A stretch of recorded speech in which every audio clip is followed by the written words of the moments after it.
अस्सलाम वालेकुम प्यारे दोस्तों, दुआ आप सभी को बता दूं कि बताया जाता है कि किसी गांव के अंदर एक लड़की तालाब में नहा रही थी जो कि मुसलमान थी। वह लड़की बहुत ज्यादा खूबसूरत थी और उसी गांव के करीब एक डाकू रहा करता था और जो गरीब लोगों का माल लूटा करता था। और अगर गांव के अंदर कोई खूबसूरत लड़की उसको नजर आती है तो उस लड़की को उठा लिया करता था। अक्सर गांव के जो लोग होते थे वह अपनी बेटियों को घर के अंदर छुपा कर रखते थे, लेकिन यह जो लड़की थी यह किसी से डरा नहीं करती थी। यानी अल्लाह तबारक व ताला की जात के ऊपर मुकम्मल यकीन था इसे।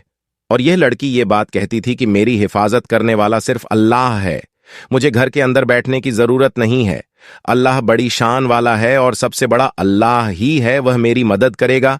आप सभी को बता दूं कि वह लड़की थी, तालाब में नहाने के लिए गई थी और ऐसे वक्त में जब डाकू का गुजर हुआ तो उसी तालाब से हुआ। और ऐसे वक्त में जब डाकू की नजर उस लड़की पर पड़ी तो वह उस लड़की का दीवाना हो गया।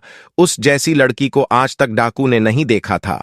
लड़की इतनी खूबसूरत थी कि डाकू के दिल के अंदर मोहब्बत जाग उठी और अब डाकू किसी भी हालत में लड़की को पाना चाहता था। आपको बता दूं कि डाकू ने अपने साथियों से यह बात कही कि फौरन ही एक खत लिखो। खत लिखने के बाद उस लड़की के बाप के पास उसे भेज दिया गया। और दोस्तों, आपको बता दूं कि वह खत लेकर डाकू के जो साथी थे वह फौरन उस लड़की के घर पहुंचे। वहां जाकर लड़की के पिता को वह खत दिया।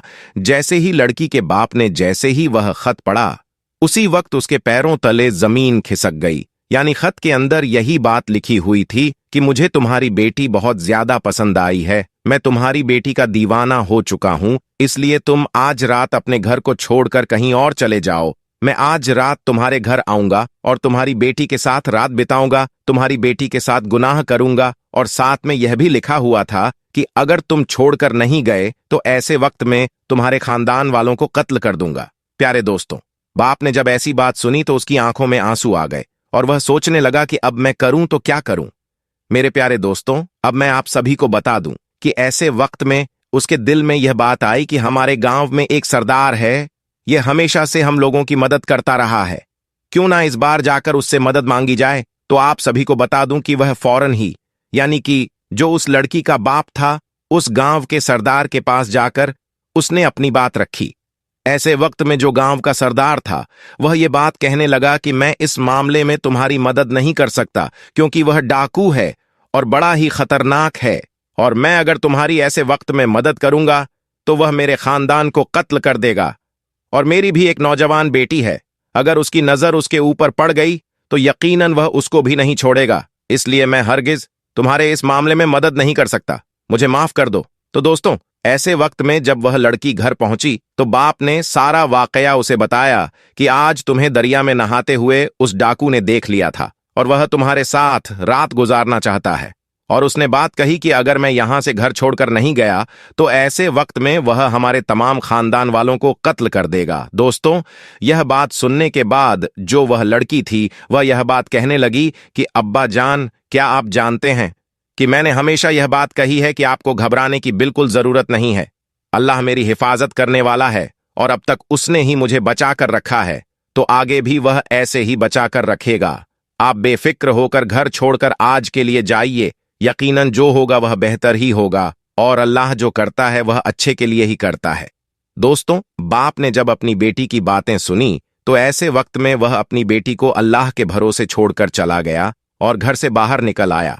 आपको बता दूं कि जब रात का वक्त आया तो ऐसे वक्त में वो डाकू लड़की के घर पहुंचा और पहुंचने के बाद जब वह लड़की के करीब पहुंचने लगा तो ऐसे वक्त में बराबर वाले घर में एक लड़की कुरान ए मजीद की तिलावत कर रही थी और उसकी आवाज आने लगी जिसका तर्जुमा यह था कि कोई मुझसे माफी मांगने वाला, मैं बड़ा करीम हूं, मैं ही रहीम हूं, मैं हूं बड़ा माफ करने वाला। दोस्तों, कुरान की इन आयतों को सुनने के बाद वह जो डाकू था वह कांपने लगा और वह बहुत ज्यादा परेशानी के आलम में आ गया और उस वक्त लड़की से यह बात कही कि हरगिज मैं तुम्हारे साथ गुनाह नहीं कर सकता। लड़की बात कहने लगी कि ऐसी क्या बात हो गई कि तू जो आज गुनाह करने के लिए आया था लेकिन तू किसी वजह से रुक गया। तो दोस्तों, यह बात सुनने के बाद वह डाकू यह बात कहने लगा कि मुझे अल्लाह का खौफ सता रहा है, यानी मैं इतना बड़ा गुनहगार हूं क्योंकि कि आखिरत में मेरा क्या हाल होगा। अल्लाह तो माफ करने वाला है। मैंने अब तक जितने भी गुनाह किए हैं मैं सबसे तौबा करता हूं और आज के बाद कोई गुनाह नहीं करूंगा, किसी का हक नहीं मारूंगा, किसी लड़की के ऊपर गंदी नजर नहीं डालूंगा। दोस्तों, यह बात कहता हुआ वह फौरन ही वह घर से बाहर आ गया। डाकू के साथियों ने जब उसे ऐसी हालत में देखा तो वह हैरान हुए और यह बात कहने लगे कि आपको किस चीज का खौफ सता रहा है? आपसे दुनिया डरती है और आप किस तरह डर रहे हैं? तो उस वक्त वह डाकू कहने लगा कि मुझे किसी का खौफ नहीं है सिवाय अल्लाह तबारक व ताला के, जो बादशाहों का बादशाह है। मैंने आज सच्चे दिल से तौबा कर ली है, क्योंकि मुझे मालूम हो चुका है कि अल्लाह बड़ा माफ करने वाला है, बड़े बड़े गुनाहों को माफ कर देता है। इसीलिए मैंने सच्ची तौबा कर ली है और आज के बाद मैं कभी भी किसी लड़की की तरफ गंदी नजर नहीं डालूंगा और आज के बाद कभी किसी गरीब का हक नहीं मारूंगा। इतना सोचने के बाद उसके दिल में ख्याल आने लगा कि अल्लाह तबारक व ताला मुझे क्यों माफ करेगा? मैंने तो गरीबों का हक लूटा है, तमाम जितने लोगों का मैंने हक लूटा है उन सब का सामान वापस कर देना चाहिए। और यह बात सोचते ही सबसे पहले उसके दिल में एक यहूदी का ख्याल आया।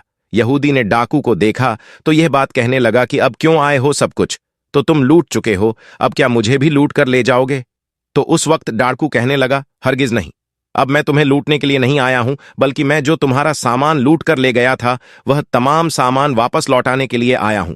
मैंने सच्चे दिल से तौबा कर ली है, क्योंकि अल्लाह तबारक व ताला बड़ा करीम है, बड़ा रहीम है, वह सबको माफ करने वाला है। मैंने जो गुनाह किया है मैं उस पर शर्मिंदा हूं, इसलिए तमाम सामान लौटाने के लिए आया हूं। दोस्तों, जो यह यहूदी था वह फौरन ही यह बात कहने लगा, मैं तुम्हें तभी माफ करूंगा जिस वक्त तुम मेरा सामान लूटकर ले जा रहे थे। तो डाकू कहने लगा, हाँ हाँ, मुझे बताओ कि वह कौन सी बात है जिससे तुम मुझे माफ कर सकते हो। दोस्तों, उसके बाद उस यहूदी ने यह बात कही कि सामने जो टोकरी रखी हुई है उसके अंदर जो सोने की अशर्फियां रखी हुई हैं वह अशर्फियां लेकर आ जाओ। तो दोस्तों, आपको बता दूं कि वह जो डाकू था वह फौरन ही उस टोकरी के पास गया और उस टोकरी के पास जाकर वह सोने की जो अशर्फियां थीं उसको लेकर आ गया। और दोस्तों, जैसे ही उस यहूदी ने सोने की अशर्फियों को देखा तो यह बात कहने लगा कि मैं भी कलमा पढ़कर मुसलमान होना चाहता हूं।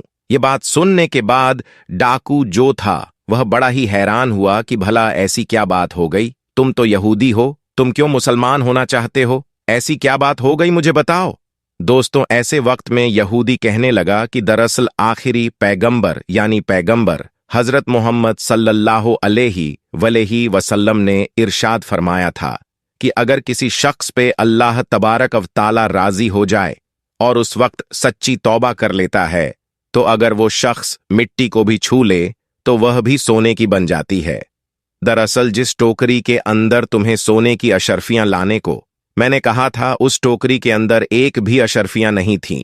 दरअसल उसके अंदर तो सांप रखा हुआ था और मैं तो यह जानना चाहता था कि अगर तुम्हारी तौबा कबूल हो चुकी है तो वह जो सांप है वह सोने की अशर्फियों में तब्दील हो जाएगा, और अगर तुम्हारी तौबा कबूल नहीं हुई तो ऐसे वक्त में वह सांप तुम्हें डस लेगा।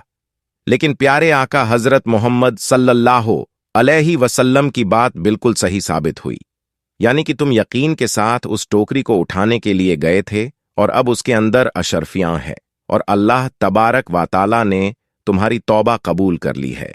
और अल्लाह नहीं चाहता था कि किसी भी तरीके से तुम्हें वो सांप नुकसान पहुंचा सके। अब इस चीज से अंदाजा हो चुका है कि अल्लाह तबारक व ताला ने तुम्हारे सारे गुनाहों को माफ कर दिया है, तुम्हारी तौबा को कबूल कर लिया है, इसलिए मैं इस्लाम कबूल करना चाहता हूं। तो दोस्तों, इस तरीके से एक यहूदी ने इस्लाम कबूल कर लिया। दोस्तों, जो सच्चे दिल से तौबा कर लेता है तो अल्लाह तबारक व ताला उसकी तौबा को जरूर कबूल कर लेता है और इसी तरीके से उसे माफ कर देता है। तौबा एक दुआ है, दिल से मांगना है। इंसान को हकीकत में खुदा से मांगना चाहिए, अल्लाह की क्षमा और माफी को अपने परवरदिगार से मांगना चाहिए। मैंने ये गुनाह किया है, ऐ मेरे परवरदिगार मुझ पर रहम कर, मेरे इस गुनाह को माफ कर दे। हर गुनाह पर इस तरह इस्तिगफार करने का नतीजा यकीनी मगफिरत और माफी है। अल्लाह ने इस दरवाजे को खोला है। अलबत्ता पाकीज़ा दीन इस्लाम में दूसरों के सामने अपने गुनाह का इकरार करने की मनाही है, ये जो कुछ धर्मों में है कि इबादत गाहों में जाएं, धर्मगुरु के पास, पादरी के पास बैठें और गुनाहों का इकरार करें, ये इस्लाम में नहीं है और इस तरह की चीज मना है। अपने गुनाहों से दूसरों को अवगत कराना, अपने अंदरूनी राज्यों और अपने गुनाहों को दूसरों के सामने बयान करना मना है। इसका कोई फायदा भी नहीं है। हमेशा अल्लाह की स्तुति से शुरुआत करें, फिर नबी मोहम्मद सल्लल्लाहु अलैहि वसल्लम पर दुरूद भेजो, फिर अपनी दुआ करें। अपनी दुआ के बीच में कहीं नबी सल्लल्लाहु अलैहि वसल्लम पर फिर से दुरूद भेजें, फिर अपनी दुआ जारी रखें, फिर नबी सल्लल्लाहु अलैहि वसल्लम पर दुरूद भेजकर और अल्लाह की स्तुति करके अपनी दुआ समाप्त करें।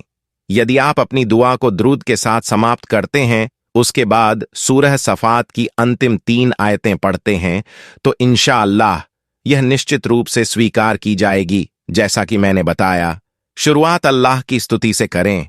आप बिस्मिल्लाहिर्रहमानिर्रहीम या अल्लाह की किसी अन्य स्तुति से शुरुआत कर सकते हैं। फिर नबी सल्लल्लाहु अलैहि वसल्लम पर दुरूद भेजें, अधिमानतः दुरूद जिसमें सलात और सलाम दोनों शामिल हों।